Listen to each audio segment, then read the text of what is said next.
Are you bothered? Because your LG G6 is SIM locked to a network and you can't change your SIM when you need to use another network. Are you worried that you will not get the right value for your LG G6 when you would want to sell it? You don't have to worry anymore. Now you can SIM unlock your LG G6 very easily and cost-effectively with letsunlockphone.com. Just go to the link given in the description below. That link will take you to the product page of your phone. There, first select your network, then write your IMEI number, your email address and your name, and then go for purchase. Make sure all the details you have written are 100% correct. After the processing time, we will send you an email with unlock code.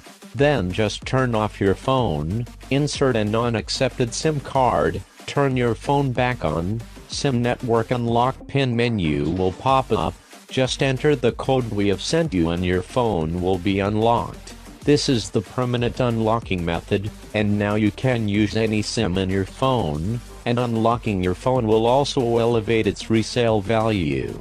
So what are you waiting for? Just unlock your phone and get rid of network restriction. You are also going to save a lot of money, because now you can select more flexible and affordable cellular packages for your use of cellular services, such as calls, messages and internet data usage. And whenever you decide to go outside the country for travel or work purposes, you can avoid roaming charges by buying a SIM from the place you are going to land. Isn't this a good deal? I'll leave this question with you. Thank you for watching this video.